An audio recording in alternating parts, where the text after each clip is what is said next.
Hello everyone, welcome back to the channel. तो friends, हमारी आज की वीडियो में हमने एक शॉर्ट स्टोरी ली है। काफ़ी अच्छी स्टोरी है, ये आपको पसंद आएगी उम्मीद करती हूँ। और इसमें हम एक एक वर्ड की मीनिंग को हिंदी में समझते चलेंगे। आप चाहें तो उन्हें नोट डाउन कर सकते हैं, जिससे आपकी वोकैबलरी अच्छी होती चली जाएगी।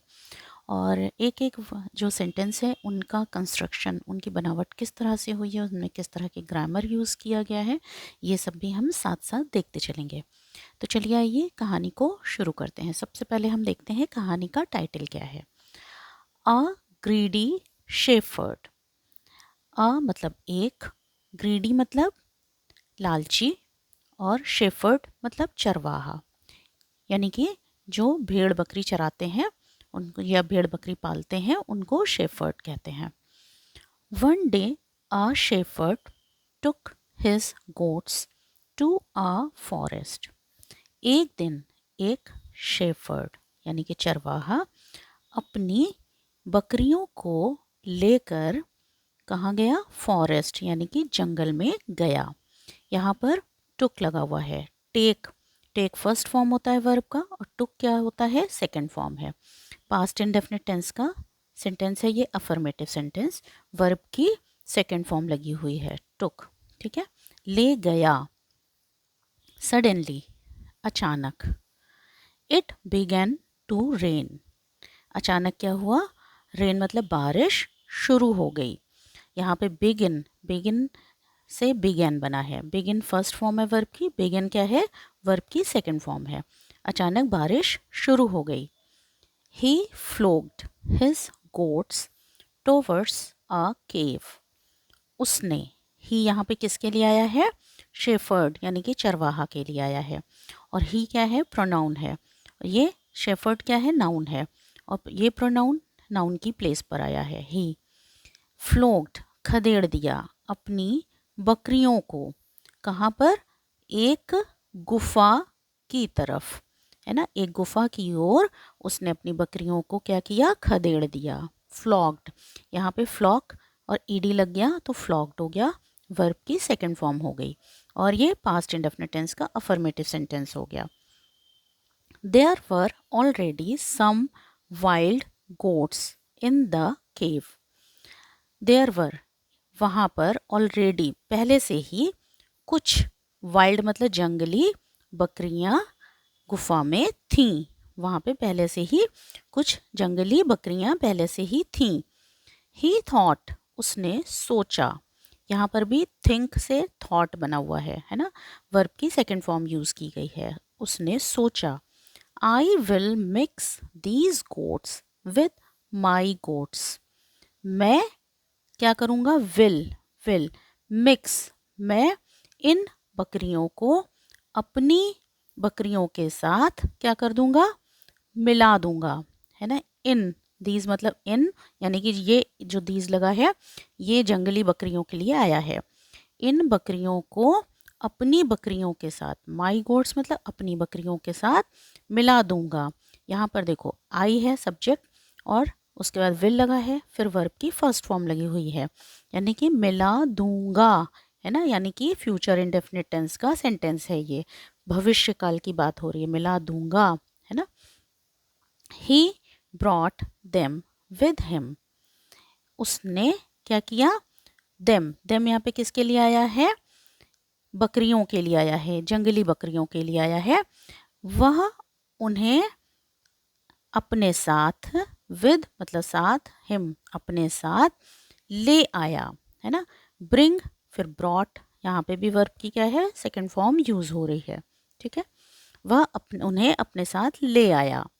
The shepherd took good care of these wild goats. जो चरवाहा था उसने क्या किया? अच्छी देखभाल, है ना, अच्छे तरीके से केयर किया, यानी कि अच्छी देखभाल किया। किनकी किया? इन जंगली बकरियों की अच्छी देखभाल किया, है ना। इन जंगली बकरियों की अच्छी देखभाल किया। यहाँ पे टुक फिर टेक का सेकंड फॉर्म टुक है। He gave them grass and leaves and neglected his own goats. उसने दिया उन्हें, यहाँ पे देम किसके लिए आया है, वाइल्ड गोट्स के लिए आया है ना। यहाँ पे जो देम है वो उनके वाइल्ड गोट्स के लिए यानी जंगली बकरियों के लिए आया है कि उसने उन्हें क्या दिया, घास दिया और पत्तियां दिया खाने के लिए, है ना। और क्या किया, अपनी जो उसकी अपनी बकरियां थी उनको क्या किया, निग्लेक्ट किया, इग्नोर किया, उनको क्या किया, उनको उपेक्षित किया, है ना, उनकी उपेक्षा कर दिया। यहाँ पर देखो गिव से गेव बना हुआ है, वर्ब की सेकंड फॉर्म यूज़ की गई है। नेग्लेक्ट से नेग्लेक्टेड बना है, वर्ब की सेकंड फॉर्म यूज़ की गई है यहाँ पे भी। तो उन्होंने उसने उन जो जंगली बकरियां थी उनको तो खाने के लिए घास और पत्तियां दिया, लेकिन अपनी जो बकरियां थी उनको सबको क्या किया, उपेक्षा किया उनकी, ठीक है। Consequently the letter became very weak. Consequently मतलब परिणाम स्वरूप, है ना, कॉन्सिक्वेंसेस मतलब परिणाम, कॉन्सिक्वेंटली मीन्स परिणाम स्वरूप। लेटर बाद वाला, लेटर का ये LATTER, लेटर मतलब बाद वाला, यानी कि इस सेंटेंस में जो जिक्र हो रहा है बाद में जिसका, उन उसकी यहाँ पे बात हो रही है। तो यहाँ पर देखो पहले तो यहाँ पे वाइल्ड बकरियों की बात हो रही थी, जंगली बकरियों की, फिर उसके बाद जो है उसकी अपनी बकरियों की बात हो रही थी। तो इसका मतलब है यहाँ पर अपनी बकरियों की बात हो रही है कि जो उसकी अपनी बकरी थी वो क्या हो गई, बहुत ही कमज़ोर हो गई, ठीक है। जो उसकी अपनी बकरियां थी वो क्या हुआ, परिणाम स्वरूप बहुत ही कमज़ोर हो गई, क्योंकि उसको वो प्रॉपर तरीके से खाना पीना नहीं दे रहा था, ठीक।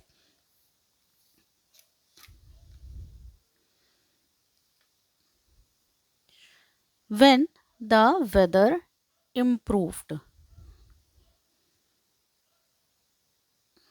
when the weather improved, these wild goats fled back। जब, when मतलब जब, क्या हुआ कि मौसम सुधरा, मौसम अच्छा हो गया, तो क्या हुआ, ये जंगली बकरियां वापस क्या हुआ, चली गईं, वापस भाग गईं, है ना। फ्लेड है ना, मतलब कि तेज स्पीड में भागने को फ्लेड भी बोलते हैं, तो वापस भाग गई। द शेफर्ड थॉट, अब जो चरवाहा था उसने सोचा, आई नीड नॉट वरी, मुझे चिंता करने की ज़रूरत नहीं है। नीड मतलब ज़रूरत, वरी मतलब चिंता, मुझे चिंता करने की ज़रूरत नहीं है। I have my own goats, मेरे पास मेरी अपनी बकरियां हैं, मेरे पास मेरी अपनी बकरियां हैं। यहाँ पर आई के साथ क्या लगा है, हैव लगा है। यहाँ पर आई के साथ हैव लगने से क्या हो रहा है, पोजीशन शो कर रहा है। किसी के पास कोई चीज़ होती है तो I have this, I have ये, तो आई हैव मतलब मेरे पास मेरी अपनी बकरियां हैं। But when he looked into the shed, लेकिन जब उसने देखा, कहाँ देखा, शेड, शेड में देखा। तो शेड, यहाँ पे शेड का मतलब क्या हुआ, बाड़ा, या फिर वो जगह जहाँ पे बकरियों को उसने रखा हुआ था। तो जब उसने शेड में यानी कि बाड़ा में देखा, all his goats were lying dead, उसकी उसकी सभी बकरियां क्या थी, मरी हुई, डेड मतलब मरी हुई, पड़ी थी, यानी कि उसकी सारी बकरियां जो थी वो क्या था, मरी हुई पड़ी थी, ठीक है। यहाँ पर वर लगा हुआ है, वॉज वर, उसके बाद फिर क्या है, ये वर्ब की फर्स्ट फॉर्म के साथ ING लगा हुआ है ना। पास्ट कंटिन्यूअस टेंस का ये अफर्मेटिव सेंटेंस है, ठीक है। I am the most foolish man on the earth, मैं इस दुनिया का मतलब सबसे मूर्ख, फूलिश मतलब मूर्ख आदमी, मैं इस पृथ्वी का सबसे मूर्ख आदमी हूँ। मोस्ट फूलिश मतलब सबसे मूर्ख आदमी हूँ, अर्थ मतलब पृथ्वी पर। For a handful of wild goats, एक मुट्ठी, हैंडफुल मतलब एक मुट्ठी, यानी कि कोई चीज़ बहुत कम होने के लिए ये एक प्रोवर्ब बोला जाता है, अ हैंडफुल, है ना। एक मुट्ठी जंगली बकरियों के लिए, आई लॉस्ट माई ओन, मैंने अपनी बकरियां खो दिया, है ना, मैंने अपनी बकरियां खो दिया। यहाँ पे देखो लॉस्ट, है ना, ये भी वर्ब की सेकंड फॉर्म है। लॉस फर्स्ट फॉर्म, फिर लॉस्ट सेकंड फॉर्म है। This is a punishment for my greediness. यह एक क्या है, सज़ा है मेरे लालच की, मेरे लालची पने की, यानी ग्रीडीनेस मतलब मेरे लालची पने की। यह एक सज़ा है, पनिशमेंट मतलब सज़ा, ठीक है। ही सेड टू हिमसेल्फ, उसने खुद से, अपने आप से, खुद से, हिमसेल्फ मतलब खुद से कहा, ठीक है, उसने अपने आप से ये बात कही। Moral, moral of the story, यानी कि इस कहानी से हमें क्या आता है, सीखने को मिलता है कि don't forget and ignore old for the sake of new, यानी कि हमें कभी भी फॉरगेट मतलब भूलना नहीं चाहिए, भूलना, डोंट फॉरगेट मतलब भूलना नहीं चाहिए, और इग्नोर यानी कि उपेक्षा या अनदेखा नहीं करना चाहिए। किसे, पुराने को, है ना, पुराने को नए के चक्कर में, नए के चक्कर में हमें पुराने को ना तो हमें भूलना चाहिए, ना ही हमें उसे अनदेखा करना चाहिए। वैल्यू वॉट यू हैव, तुम्हारे पास जो है उसको देखो, यानी कि उसको वैल्यू दो, है ना, उसकी कीमत को पहचानो, है ना, जो तुम्हारे पास ऑलरेडी है उसकी कीमत को पहचानो, और उसको कभी इग्नोर मत करो, उसको कभी भूलो मत, उसको कभी अनदेखा मत करो किसी नए के चक्कर में। तो फ्रेंड्स, उम्मीद करती हूँ कि वीडियो आपको अच्छी लगी होगी। तो चैनल पे नए होंगे तो सब्सक्राइब करिएगा और वीडियो को लाइक करिएगा। Thank you so much.